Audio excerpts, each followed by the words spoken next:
You are now listening to The Social Hour. They're not PC, so if occasional foul language turns you off, then you have all been warned. This is the calm before the storm. I look at the bartender and I go, "Is this candy complimentary?" She goes, "Yeah, it is." And I go, "Well, that explains why it said I had nice eyes." Get ready for the social hour.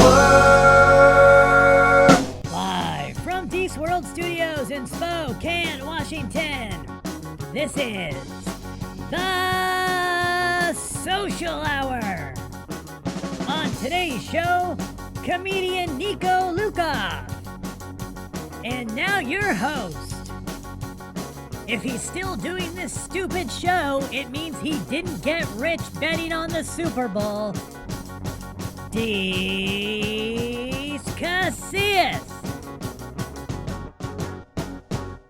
Malab Keen, everyone. Welcome to the show. This is the Social Hour. I am Deece. Thanks for coming around for another episode. We have a great one planned. Before we get into that with our guest today, as usual, guys, go to deececomedy.com/calendar. Check out what's going on. We do have some live dates coming back around the Northwest, as well as some exciting new shows. We've got the Dollar Bin podcast, the newest show from Social Hour Comedy. It is a comic book review show that I'm doing every Friday, where I review obscure trade paperbacks and then comics I got from the Dollar Bin. Check that out. That has been fun. Go to YouTube, follow the YouTube page. You can get extra goodies if you watch the video version. It's extended and has some bonus features. Other than that, guys, you know what to do. Pantspending.com. Check out everything going on. Otherwise, we're going to get right into it today with our guest, Niko Lukoff, comedian who's been killing it in the virtual game recently. How you doing, man? I'm doing well, Deece. How are you? Thanks for having me here. Yeah, absolutely. It's good to talk to you. Good to see you. How's things been going for you during these crazy times? You seem to really dig into this whole online virtual comedy.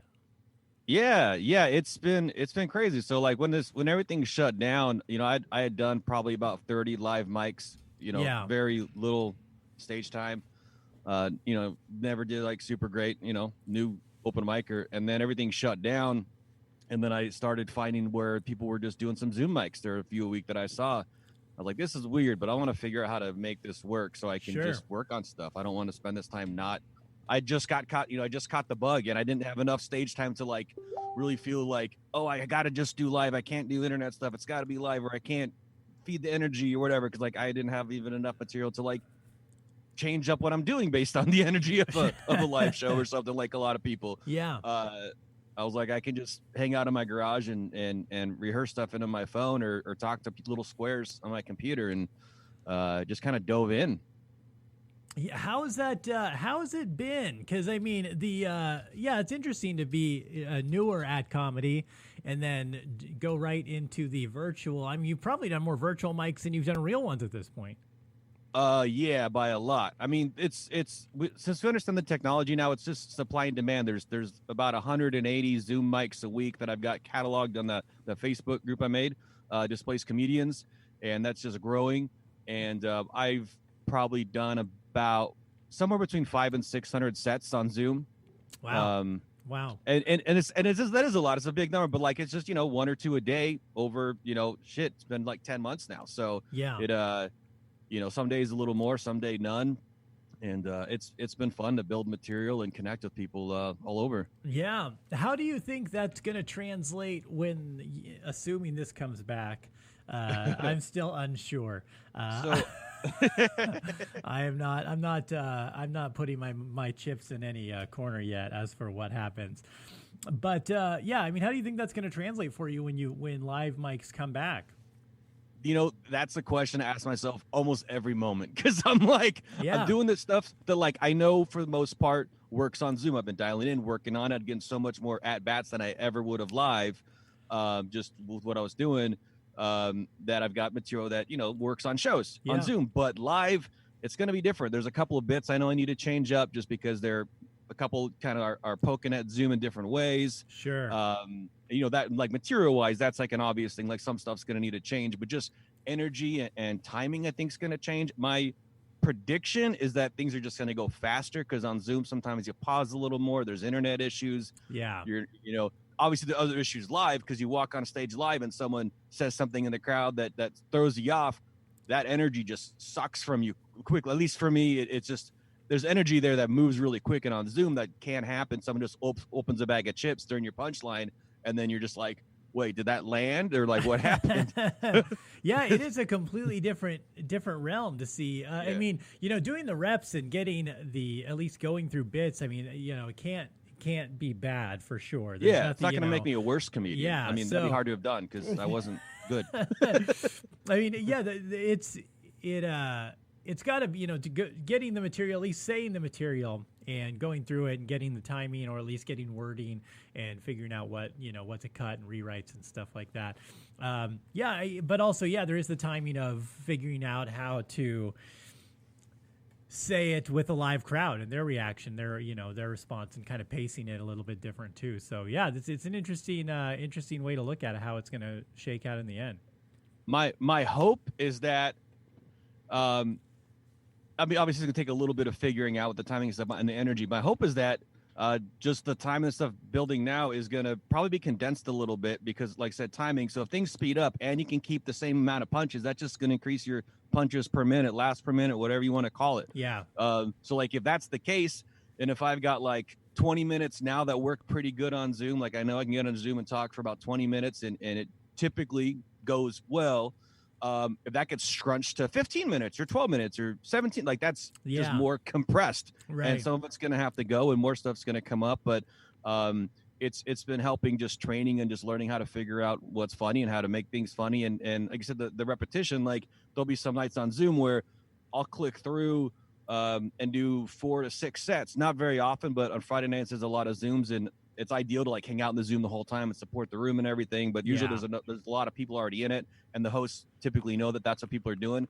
And by set 5 of the night, if I'm doing the same set on every mic, which I'm not always doing, by set 5, that set could be different because you just got so much practice on that. And it's just an opportunity now. I feel like it's the cheat code right now. I'm going to fully take advantage of it until further notice. Like, it's fun. Yeah, that's, it is nice. I miss those nights where I could do 2-3 sets in a night even. And because I'll be honest with you, I have not done a single Zoom mic. That's cool. I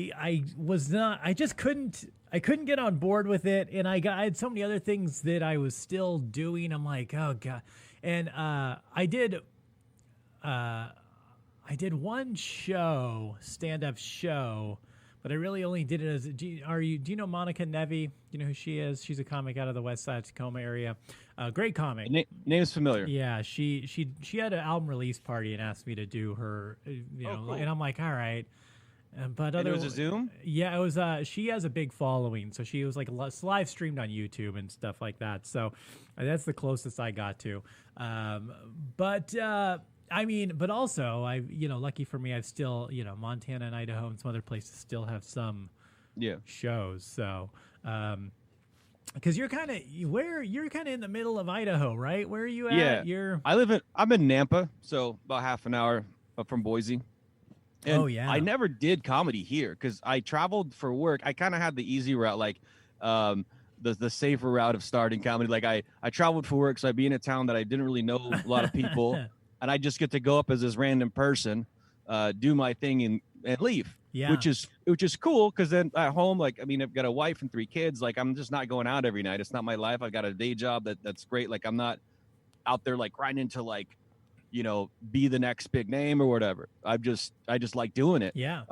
And caught the bug and then also made it so it wasn't like super ingrained in the scenes that I was in. So I didn't spend a lot of time around everybody else too. Like I made friends, but like didn't, where you have the camaraderie of like working on tags together and that kind of stuff. So it'd be kind of weird. Like I go up at a bar, I eat shit for 3 minutes, I leave to like almost silence and go, how do I make that better? And I'm like, I got no idea. Yeah. But then yeah. Do you record any of those sets when you're out there doing them so you can listen to them or watch them later? Or every single one I've got the audio recorded, every set I've done. And actually, when I've gone back, they weren't as bad as I remember. I realized that like the emotional feeling after the fact is generally not accurate. Yeah. Like I listen, I'm like, oh, you know what?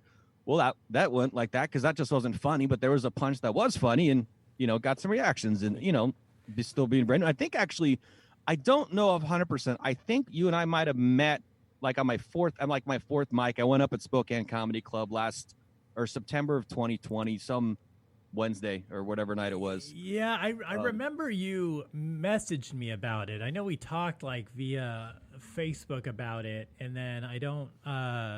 Yeah, I think we didn't like hang out or anything. Yeah. I just might have. There's a lot of people there. That was one of the nights too. That was just like, okay, I'm gonna listen to that recording because it was like my fourth set, so who cares? Like, it's just doing it and trying to figure out how it works. Well, listening back is like a great way to actually get, recording sets and listening.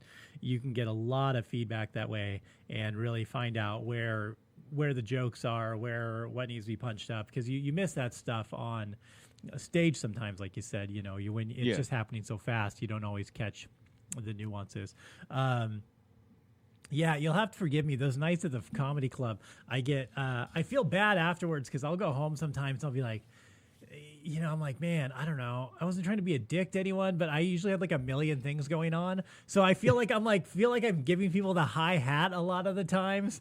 But I'm like, oh God, I'm like so busy when I'm there, and everyone is always like needed something.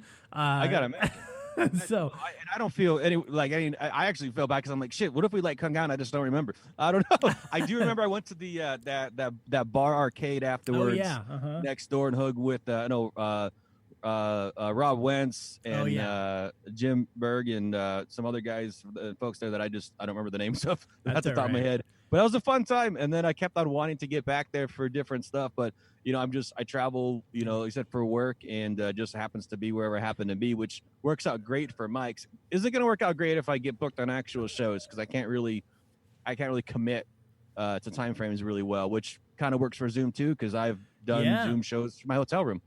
Well, there you go. Well, and I mean, also, do you still travel for work then, or is that? So I've traveled a lot less with COVID. Yeah. But I've traveled a little more recently, and I probably by the end of this year, I'd be surprised if I wasn't traveling again. Probably about 40-50% of the time. Okay. Would be my guess. And I covered the Northwest, so Portland, Seattle area, Spokane. Yeah.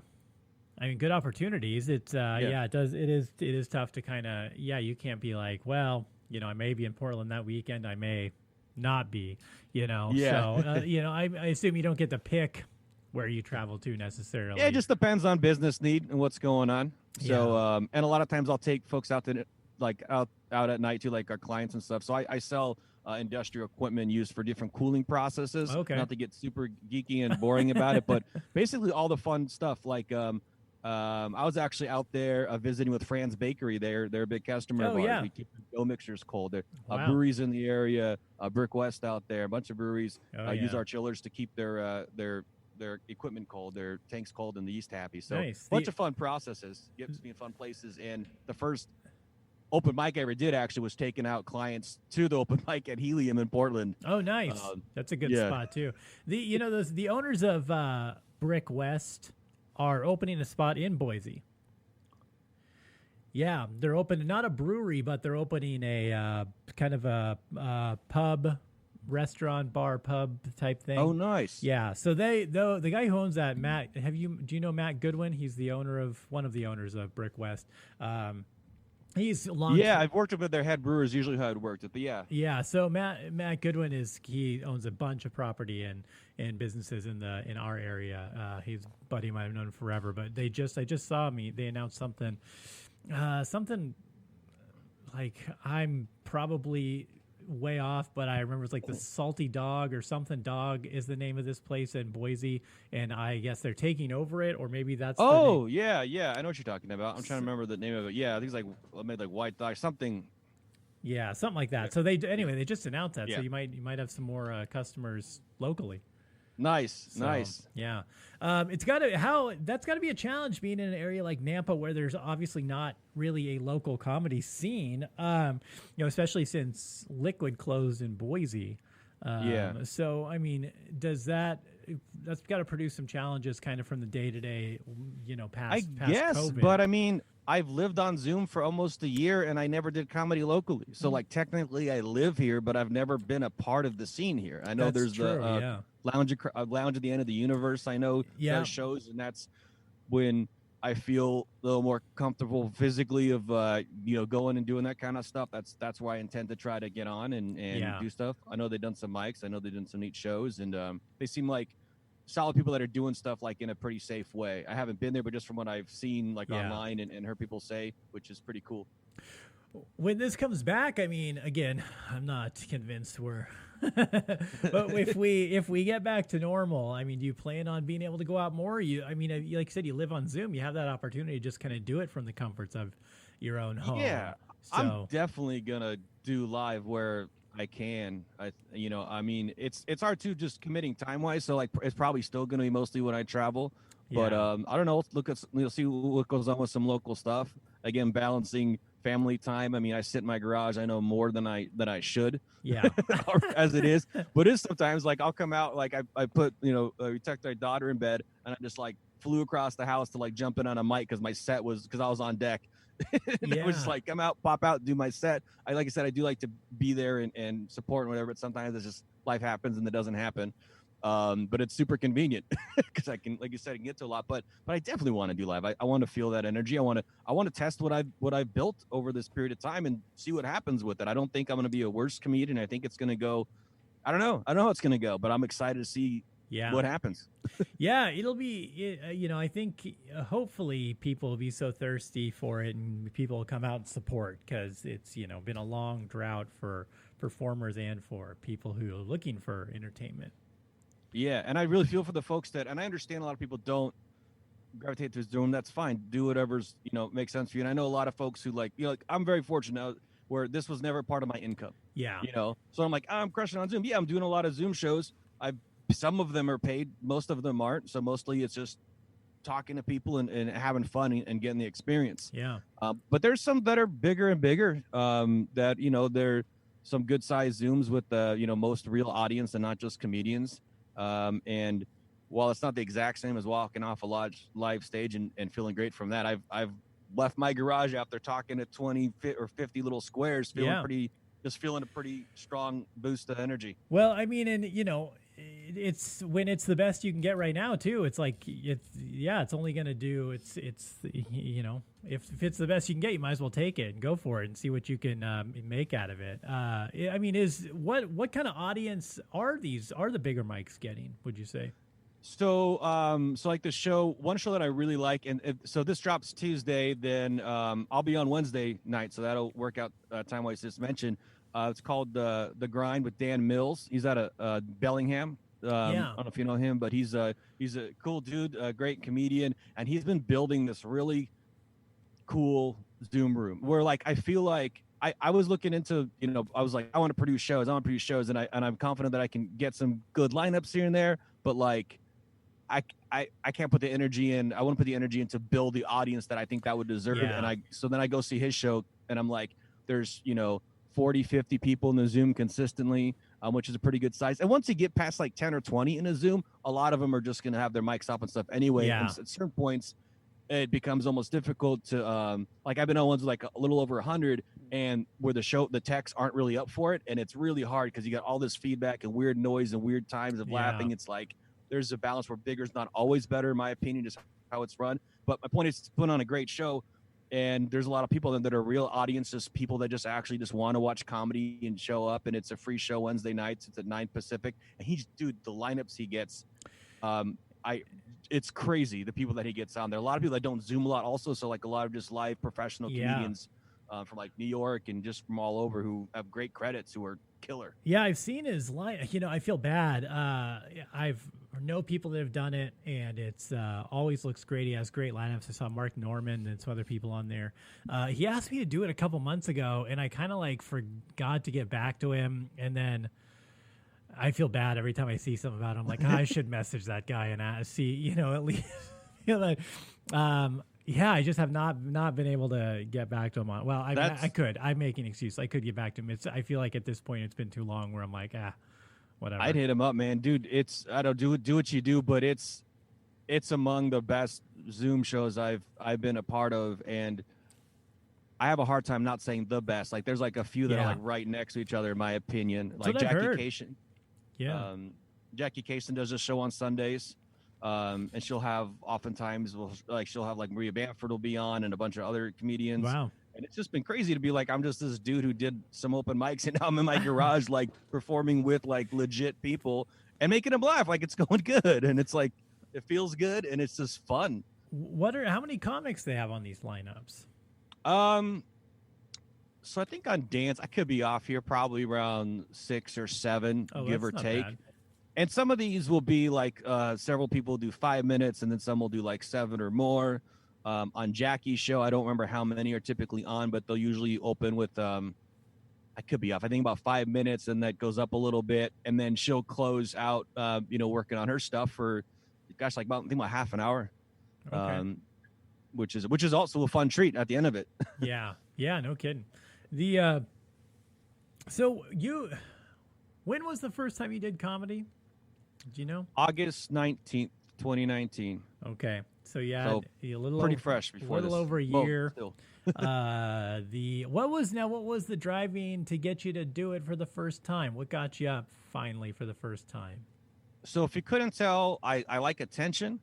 And I've just always been that smart ass in class saying dumb shit and want to get laughs. And for a few years before that, I was actually recording just really shitty little clips on my phone and sending them to a couple of friends on Facebook who were very kind to me, not telling me to stop, but definitely not blowing smoke up my ass, being like, that was great when it wasn't. When I was like, I heard you can do open mics, they're like 4 minutes, so I'll just talk for 4 minutes. At the end, there'll be something funny. That's how you do it, right? Yeah. Like that was my mentality, which is no stupid. Like there's no logic for any of that. And I just always, enjoy comedy and love it, and laughing and seeing comedians. And then I was like, finally, I'm just gonna do it. And then on this trip in Portland, I had one night that I was like, you know what, if someone will put me up and I can find somewhere to go, I'm gonna do it. Yeah. And then I Googled, stand up open mic Portland, and this thing like Helium popped up. I was like, I don't know what a helium is. I have no idea, but I'm gonna go check it out.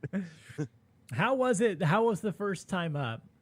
It actually it was incredible. It was like out of a movie where like I don't deserve it. Like it's just so weird. It was a lot of right things lined up. I had about 5 minutes of what I thought was comedy. There's a couple little stories smushed together, and I signed up. I went up, and I was pretty nervous. Like I knew that you could write, I'm from out of town. It was my first time or something to have a better likely. Because I know I learned soon after that a lot of people sign up at Helium and then don't get on.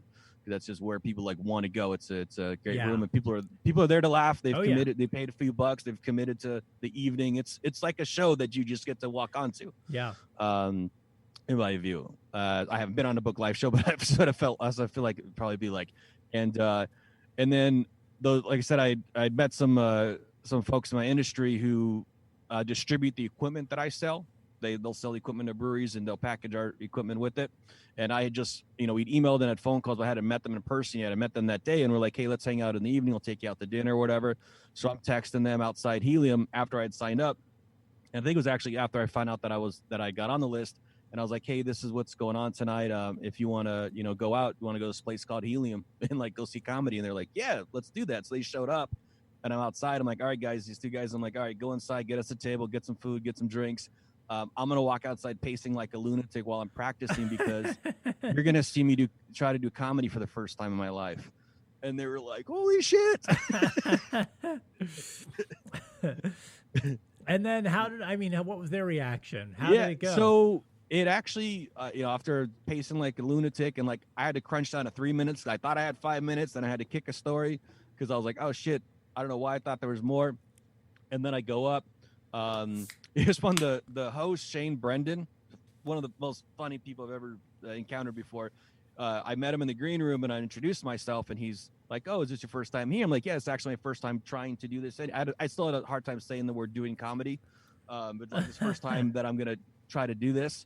And he's like, oh, cool, great. And then he goes up and when he does his set, he's like, you know what, everybody, if you've never done comedy before and you just made people laugh around the water cooler at work, or maybe you saw Netflix specials. You're like, I could do that. Maybe the first time you do it is like, maybe not like a pretty packed comedy club. And I'm in the green room. I'm like, you asshole. That's so great for queuing me up. I'm like, he could have said that without me telling him that, but it was just perfect. Yeah. And then, so it worked out. The next comic, so the first comic after went up, then I was up, which I was glad. I was like, I just want to get this out of the way.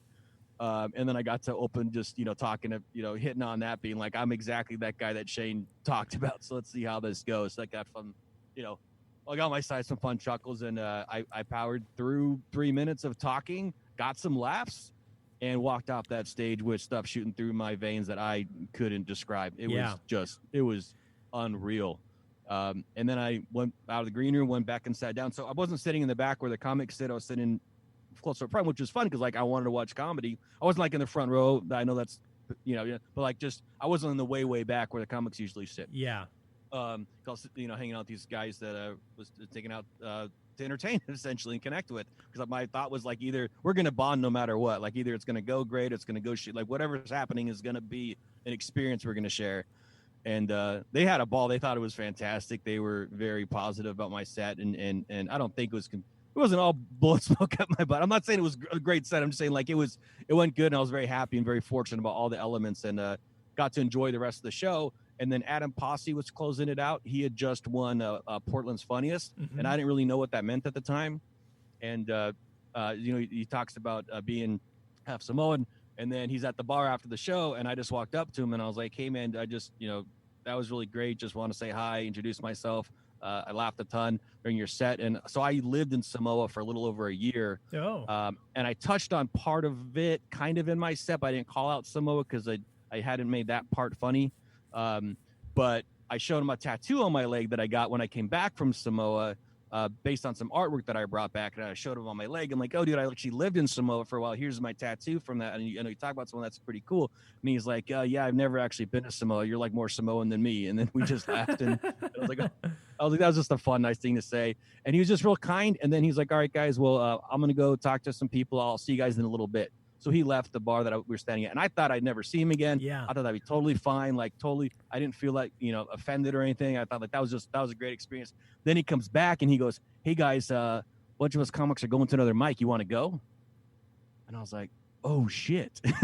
Like, yes, I did not plan for this, but like, I'm like, yes, absolutely. And then we went to Lamp, in Portland, just, and I didn't know what that was either. It's just, a fairly small place, intimate setting, really funny comedians. You generally pretty tough room. I mean, it's not, but just enjoying, chatting with Adam and some other folks I met there, getting some advice on things and just talking and having drinks and having a good time. And at the very end, he asked Jake Silverman to come over and ask me I want to do a set. And at that point, I was like, not in shape to do a set. And it was all the funniest, not all the fun, but like a lot of the funniest people that were at Helium were there, plus some other people. Yeah. So I went and I talked for 5 minutes and, pretty much ate shit, just as you'd imagine. But I had a fun time. And at one point it was just like, I just decided to do this like 5 hours ago, guys, and got some cheers. And it was just fun. It was just about doing it, getting up and just doing it. And then he goes, do you want to go? There's this place called Clinton House is a comedy house. We're hanging out after. Do you want to go there too? I was like, yeah. You just got the whole ride in one night. Yeah, so we went to his house, Clinton House in Portland, where a bunch of comedians live and hang out, and that was fun because some of the bartenders who were like, we're at some of the places we were at, and just everybody was just hanging out, having a good time, and I hung out on his porch with them till I needed to go because I was still traveling for work, and I had some stuff I had to do in the morning, so just thanked them and said see you later. We've connected here and there since. And that was my first night in comedy. Nice. That's a hell of a first ride, man. Do any of those jokes you did that first night still live in your set somewhere? You know what? So the jokes themselves, no, but the story that I was trying to tell is, I think, a story that at some point I'm gonna be like known for if I'm ever known out, in any capacity. Yeah. I was trying to tell a story about when I was a teenager. I got in trouble selling weed at high school because you're not supposed to do that there, and that's part of the bit now. And I go into the story about all the stuff that happened. I end up getting shipped away to like these like weird rehab-ish kind of programs, like wilderness programs in Samoa and all this weird shit. So the story that I was trying to tell, yes. The jokes themselves, no, because there weren't really jokes, like not a lot. It was just some silly. Actually, you know what? Part of the story I kind of keep to a lot. The current end to the whole story. I have about a minute or so from that set that still, for the most part, works in there, just a little bit changed up. So there's still I should listen to that again. Yeah, there's still some that exist. That's nice. Yeah. I like to hear that when there's still like some bones of the original set that are around, or people make some stew out of it. You repurpose it. Use every piece of that buffalo. And that's what happened. I ditched it for a while because I was like, all right, this is too short of a time to tell this story. I wasn't at the point where I knew how to write it to make that work. Part of it I did at the Spokane Comedy Club. And then on Zoom, I did my first couple of sets on Zoom, not doing it, and I hadn't done it live in a long time because I just couldn't figure out how to do it right. Yeah. And it was also such a personal story that, like, I didn't want it to suck. Like, I didn't want it to come out and just not be good and be like, fuck, that was my personal thing that, like, and I think that's where we're vulnerable. And I hadn't really thought about it that way till just right now, but like, that's probably a little bit of it. I want it to just be good. And then I've been working through bit by bit, trying to find, a handful of laugh points a minute to make it work. And on Zoom, it's been going pretty good. Yeah. It's not the only set that I do, but it's something that I've been working on a lot. Yeah, that's good. It's nice to go back and, I think a lot of people forget to revisit jokes because, I mean, as you get more reps in comedy and get better at comedy, you just get better at telling jokes. And sometimes, sure, you can find jokes. I've gone back and found jokes where they didn't work before and I've changed virtually nothing. I'm just better at comedy now. So the joke works. Sometimes you're like, oh, that's a good premise. And now you're funnier, so you'll find a better way to say it, or it fits in your set somewhere else that enhances other pieces of your comedy. Yeah, exactly. Yeah, it's like going back to it, and it's like a treat because like the premise came up for a reason. Like there's probably something funny about it, right? Like probably you just weren't at the point where you could either figure it out yet, or you just like weren't telling it right yet. So, and it's kind of like a bonus. It's a fun treat where you're like, oh shit, there's that thing I talked about. I didn't even really remember. Yeah. And, that's kind of silly, and it goes into this other thing that I'm doing now. So I absolutely just kind of mirroring what you're saying. Totally agree, and that's been fun. Yeah, I mean, jokes. There's as you advance, it's really that's why. So I've been teaching this comedy class last couple weeks, and I've been these students. I'm telling them like just write things down every week. We go over what they wrote down that week, and I'm like, it doesn't matter if the thought is funny. If you think of it and it seems interesting, I'm like, write it down. Like you may come to it and it's going to be like something or a joke that maybe doesn't work. Like I had like my white whale for the longest time was I wanted to write this joke about my brother has a son, my nephew. And my brother's very religious, right? He's a pastor. I'm not. And he was his wife was doing their nightly prayers with my nephew and was like, pray for grandma and grandpa, pray for auntie, now pray for Uncle Deece. And my nephew looked her right in the eyes and said, nuh-uh, he's not real. I'm like, this fucking kid didn't believe I was real because like I'm basically non-existent in their lives. They've heard about me, but they never, they don't ever see me. So I thought that was so funny when my mom told me about that. And I tried to write a joke about it for like 6 years and just could never figure out how to make it work. And then just one day I was just like talking about it on stage again. I'm like, well, it's that time of year where I bring up these jokes and, just talk about them, see if something happens. And something worked. And I'm like, oh, this is why you keep revisiting things. 'Cause now that's like a 5-minute chunk in the middle of my set. You know what I'm saying? So, oh, that's awesome. And that's a long time to talk about one thing. I'm learning that too, that like, that's hard and that's awesome that developed. That's great, man. Yeah. I mean, that's another thing I think, people are always and there's nothing wrong with writing new jokes, new premises. But like, man, tags, adding on to jokes you have, I had like one joke about religion and growing up Catholic when I started, and now that's probably 22 minutes in the middle of my set is basically just talking about religion and Catholicism. Like you know, it just expands and expands and expands. You know, if it's something you're already funny about, shit, man, you could go on forever if you keep trying at it, keep thinking about it. That's awesome. And that's what I've been finding recently in writing bits is, I mean, it sounds kind of obvious, but like the more you can do of that same thing, like just keep going. Yeah. Like if it's still funny, obviously don't stretch stuff that's not to be stretched, but like just, and that, so that's what I've been doing a lot of is building on that, adding the tags and stuff. But I just mean like a few weeks ago, and I thought about some ideas. I just started doing a bit just about living in Idaho. Yeah. And it's probably my quickest start to finish, because usually I'll be like, here's a punchline, or you know, that I think's funny or whatever, and then I like build a story around it and then kind of add in stuff. But this was one that just came up. It's about 3.5 minutes. Has been working pretty well. And it's been really fun to tell. And it's like, if I could just, you know, tie that into my other stuff and figuring out how a way to work things differently. It's really fun to grow those things. And yeah, just finding the tags and finding a silly different take on stuff. It's been a fun journey. Yeah. So what, outside of comedy, what do you, how's this whole quarantine? I mean, you're in Idaho, so I mean, they got freedom, Jesus, and guns. You guys barely have COVID down there. Yeah, we don't have COVID here, apparently. How's it been? How's life been? You know, how's it changed for you? What have you guys, what have you been doing to stay busy? I've been pretty fortunate. Like I said, I'm very fortunate to have a really good job that was already pretty much remote. I mean, I already was remote, but I would travel, and now I just traveled less.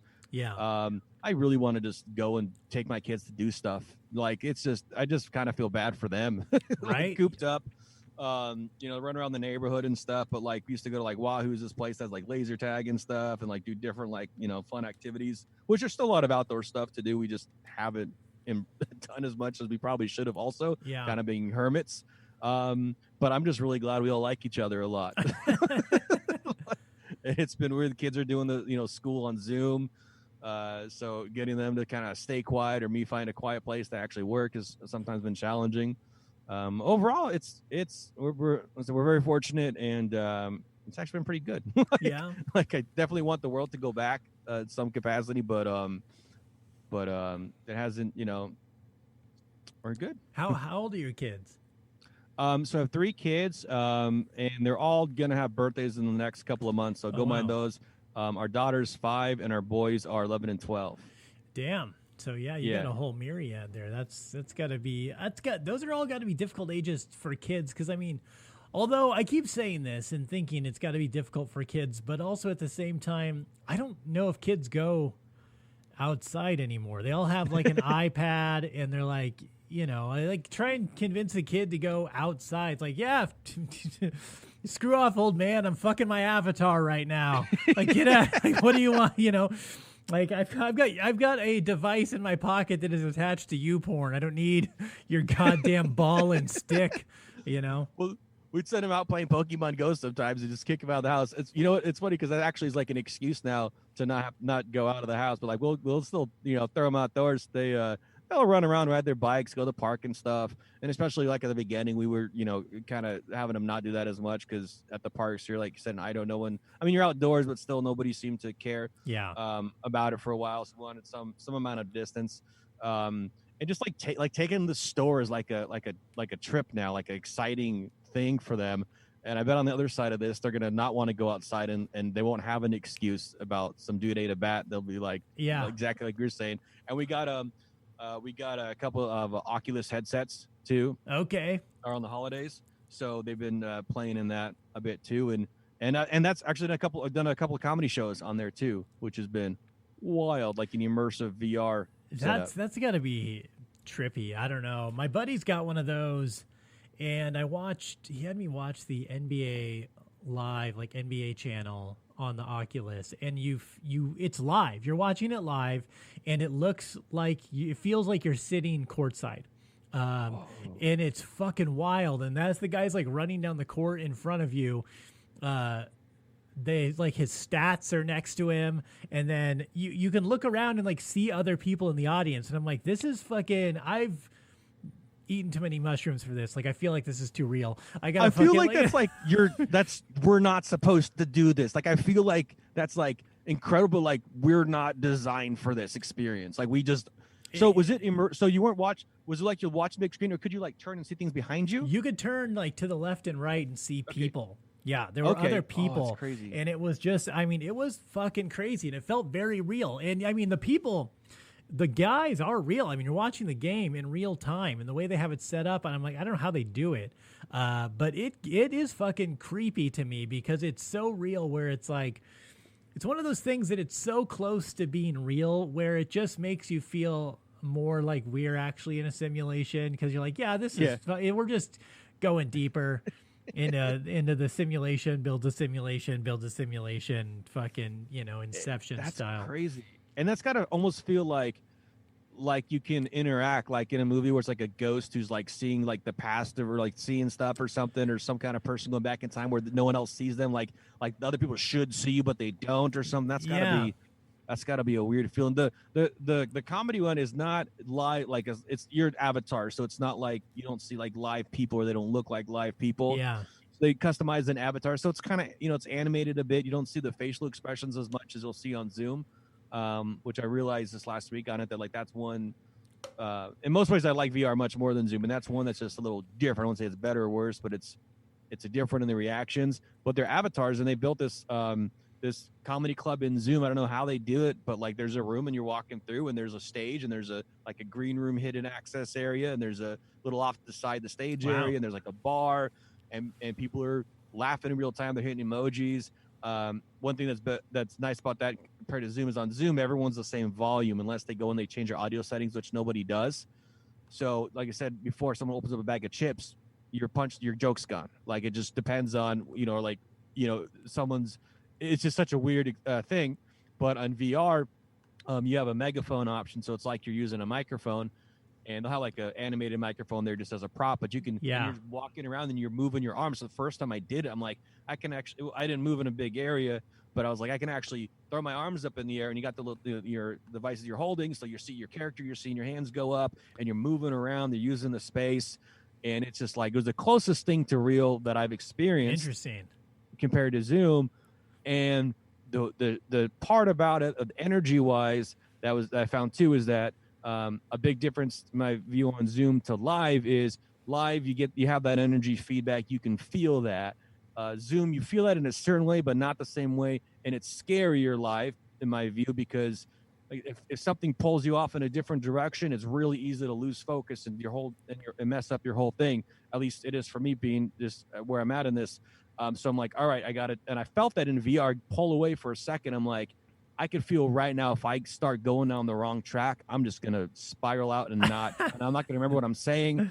And it's just going to be horrible. I'm just going to totally eat shit. So it's like, all right, I got to be conscientious of it and pull myself back and be really comfortable with the material. I'm like, oh, I'm feeling this energy movement here. That also made me think, I think that's a lot of why people who had done more live comedy way more than me don't want to do Zoom, is because that energy that you're feeding off of just isn't there in the same way. And yes, there is energy on Zoom, but it definitely is different. So especially if you're used to feeling the energy of the crowd to know what you're going to say next, Zoom's going to be super weird. Because you kind of got to plan for it, just do it, in my opinion.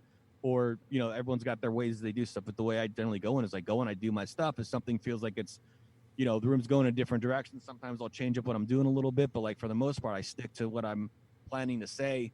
And I'm also just not, a great like crowd work kind of person, which people do on Zoom too. Crowd work on Zoom, huh? That's gotta be a little weird. More challenging. Some people are great at it. I think sometimes it's like, what's happening? Like, why are you engaging these squares? One of the hard things is you don't always know. So we're sitting on Zoom.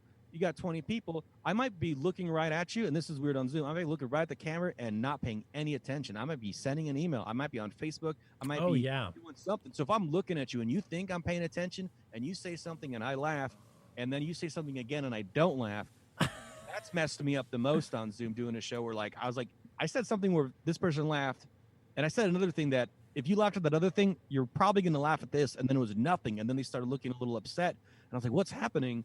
And it was like my worst bombing experience live.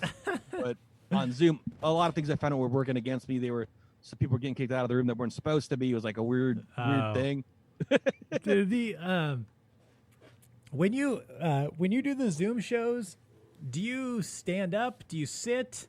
What's your procedure? So I love this question. So I started by standing. I wanted to feel and look after my first few sets, and I realized I needed to be a little more presentable. I kind of wanted to feel like I'm this professional kind of thing. I'm going to hold this $40 microphone I got on Amazon. That's a USB mic, which worked pretty good. And I want to like have a virtual background, have a curtain. And then I realized most people weren't standing, and I felt like it was almost, I won't say pretentious, but like in a weird way, like it wasn't as intimate as it could be. And then I started sitting down and doing a more relaxed kind of persona, I think. Yeah. And like I think I started connecting better, and I started working better. And then I don't know, about a month ago or a few weeks ago, I was like, you know what? I'm going to stand again. I want to feel that energy. I want to be able to move my body. And now I'm just hooked on that. So right now I'm sitting down because we're doing a podcast, but that's why I got this. Yeah. Sure. SMF 58 mic, got a stand. Like so that's a long way to get to. I've been standing for my sets as of late, and I've had more fun because of it. And I don't know if that translates to people watching me, because even if it didn't, I'd still be doing it for me because it's fun. But I think it does, and it does add to the fun. And I have a couple of bits where I'll like throw my arms in the air and do some different stuff. Not like I'm like dancing around, but there's a couple of movements that I do that are definitely easier to do standing. Yeah. And it's from here up, so you don't necessarily see my sweatpants or whatever. And but I mean, people are doing all kinds of stuff and using the medium different ways. But to answer your question, I like standing. Okay. A lot of people on Zoom don't. But yeah, I've seen some different ways of doing it. It's I think that was the hardest thing for me at first watching some comics who were doing Zoom mics, and yeah, they had like the green screen with like a fake brick wall, and then they're holding a microphone that's not plugged in, and you can tell they're in their living room like talking to their dog, but they're still looking around like they're in a comedy club. And I'm just watching it being like, this seems like off. Like this seems off. It was just like one of those things where it just seems odd. I like the fact that like the sitting seems great because it's more casual, or like standing if you need to use some body language and stuff.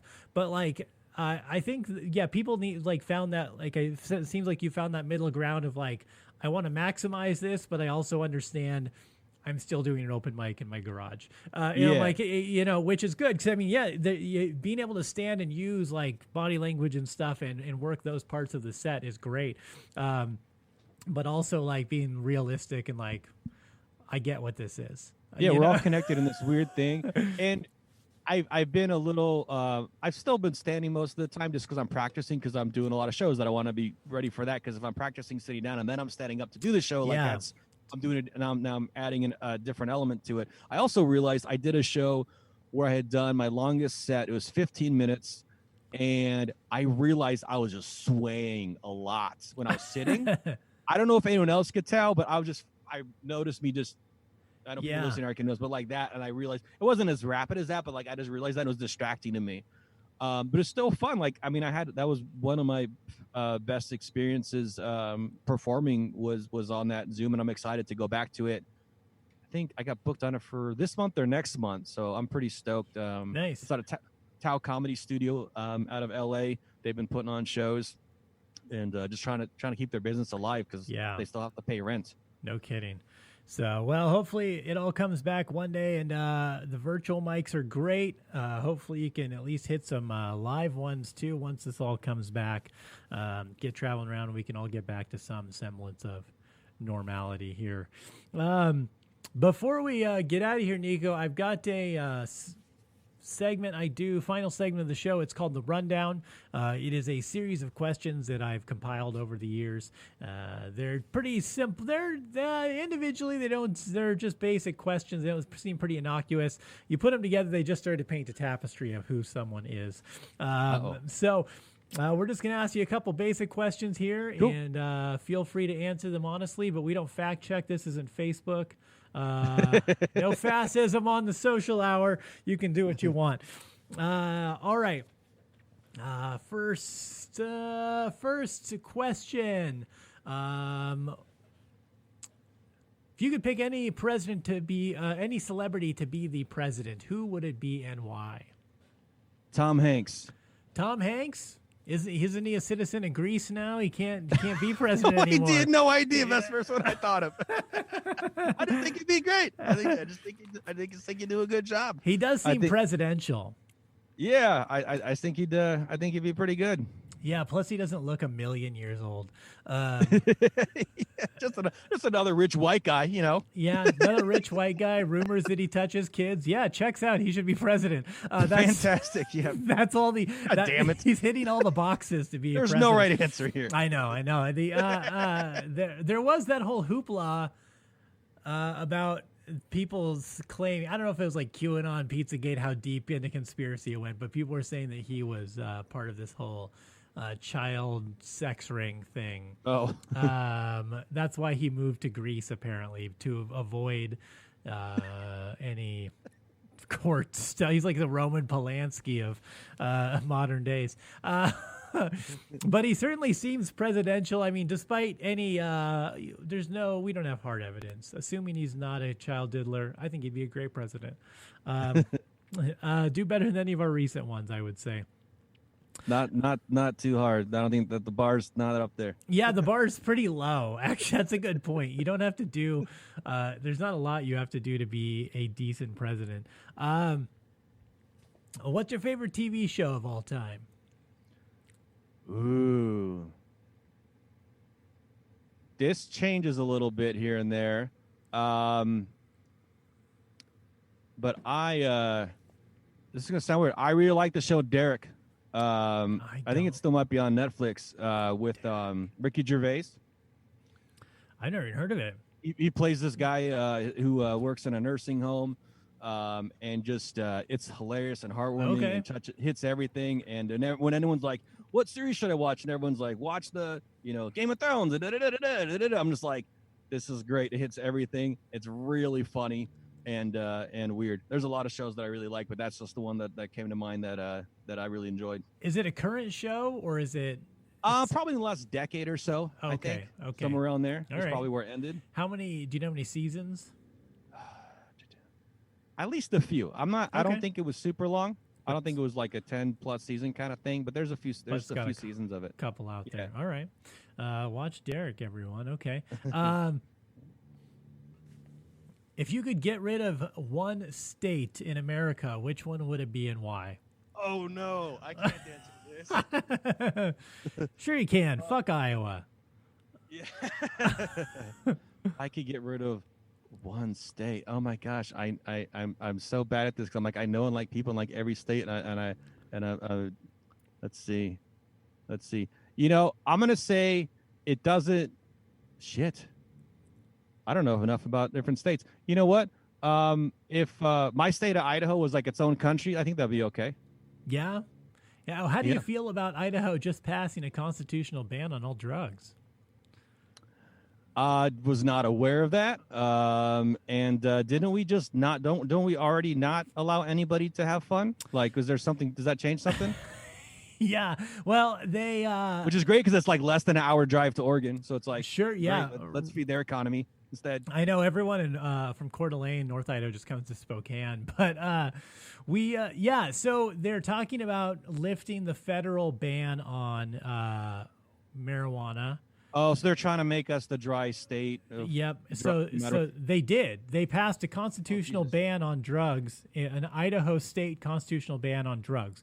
So drugs, despite any federal legalization across the board, Idaho will be the standalone of having all drugs still be illegal.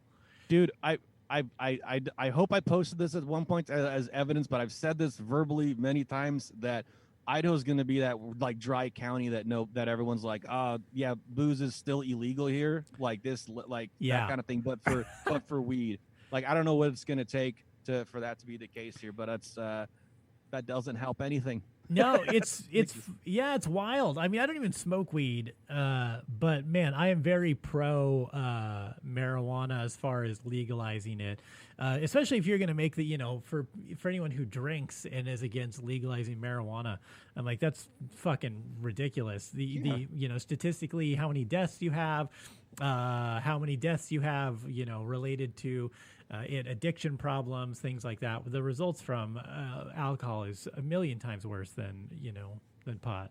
Oh yeah, absolutely. I'm a partaker in both of the things we just talked about, but absolutely, yeah. And the the business that I'm in, where I work at, is extraction and cannabis business stuff. Are my customers too. Oh really? So, like, I do a lot of business with them, which is a lot of fun too. But yeah, I like Idaho in a lot of ways for a lot of reasons. But if this was our own country, that'd probably be okay. I think they'd be okay with that too. Yeah, probably. Yeah. This is just me ruminating now as we're talking about this. I just wonder if eventually, so like in Montana, they had no speed limit for a while, back in the 90s, right? In the late 90s, I think it was. They didn't have a speed limit on the highways.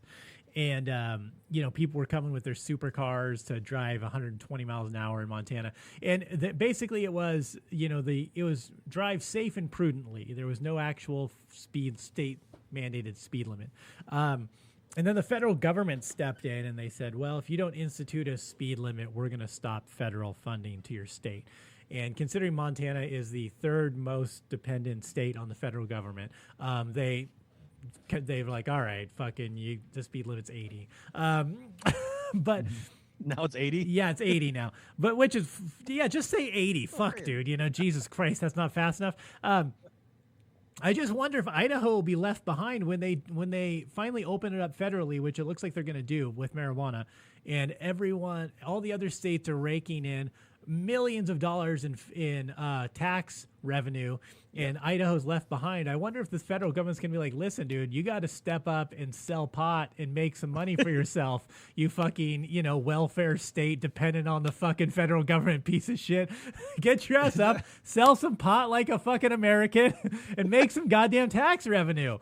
That's fantastic. Oh man, that's great. I don't know if that's a bit you do yet, but that's literally, I was just ruminating, thinking about that. That's just great, man. That we were good. I've wondered what has to happen in order for that to change. Because like I said, I think we're gonna be the state that just says we're just gonna not allow no matter what. But if that, I hadn't really thought about that as being an option. That'd be really funny if Uncle Sam comes down and is like, you got to go sell some weed. Yeah, man, you gotta. We want you. Yeah, it's like they've changed their tune. Like, we need you. They're like peer pressuring you. They're, they make like dare videos, like, we dare you to sell weed. No, really, sell some fucking weed, man. You got to make some money. Listen, potatoes ain't cutting it anymore, Idaho. So, and then have a billboard, someone just smoking weed out of a potato. Yeah. Hey, listen, Idaho. Turns out you can't export racism. Fucking get your shit together and sell some pot. Anyway, maybe that's a thing coming. So. All right. What the fuck are we talking about? How did we get on that? Worst state we want to get rid of. Jesus Christ. Yeah. This is what happens sometimes, Niko. I have dumb thoughts and go down weird rabbit holes and rant for a while. All good. All right. Let's see. How about, you live in Idaho. I don't know how you've lived all over though. So you're not, how long have you lived in Idaho, by the way? Jeez, I want to say about 17 years. Okay, how old are you? I'm 38. Okay, so you're like since you were 20. That's my wife and I got married. We lived in Oregon, and we were looking at different places to live, and this is where we could afford. So this is where we moved. It is a nice area. I will say that part of Idaho is nice. I was just trying to figure out if you're like an Idahoan or not. I guess you. No. I grew up in San Jose, California. Until I was 16, that's when I got shipped away when I got in trouble. Yeah. You've lived there long enough, may still apply. So we'll ask you this. Sure. Idahoans, I feel like natural born Idahoans, not those imported ones. They'd probably be good at this question, but we'll ask you anyway. In a doomsday / zombie apocalypse scenario, how long do you think you'd survive for?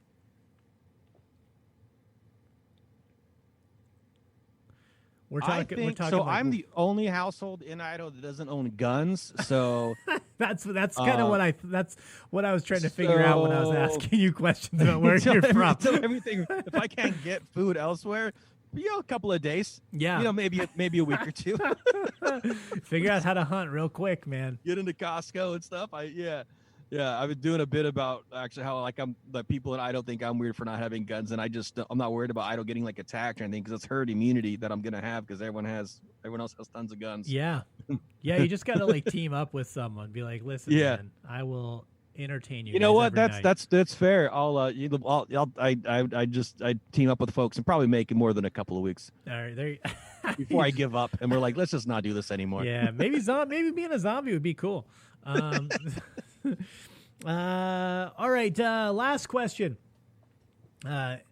If you could have one pizza, any pizza on your toppings, any toppings on your pizza, not from like a certain place, okay, right? But we're talking toppings on the pizza.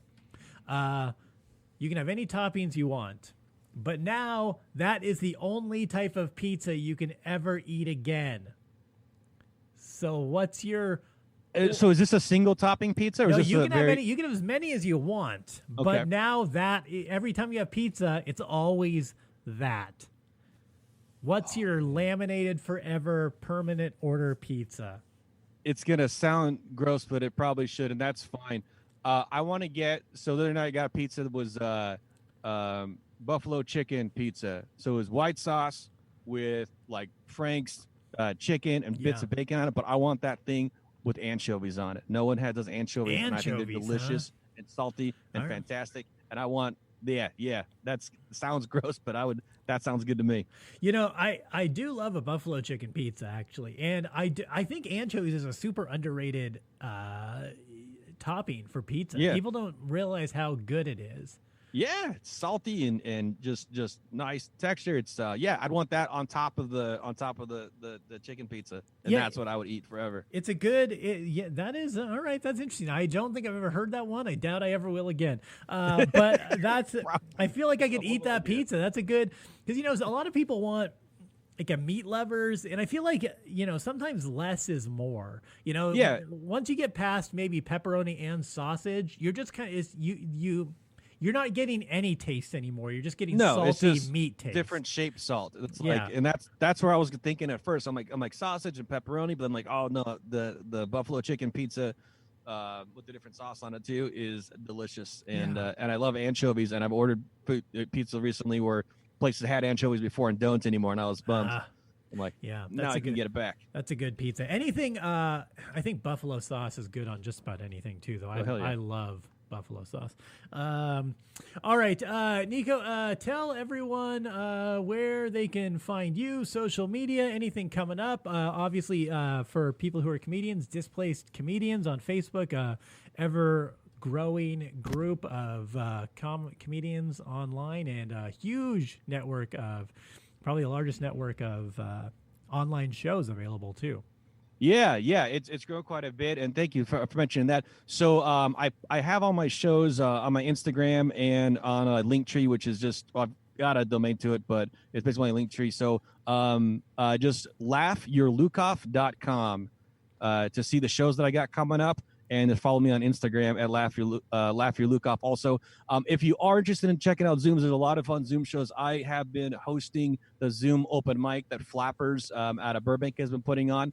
So for the last few months, I've been one of the hosts there Thursday nights. So Thursday nights on Zoom, doors or Zoom opens around 8 Pacific. We start off at 8:30. 3-minute sets, not streamed. It's a real fun room. Usually about 20 comics in there, very engaged. So, so you, Deece, anyone else, especially if you've never done Zoom before, it's a great one to do, and a real receptive room. And it's not, people don't blow smoke up your ass but at the same time, which is great, but very engaged. So.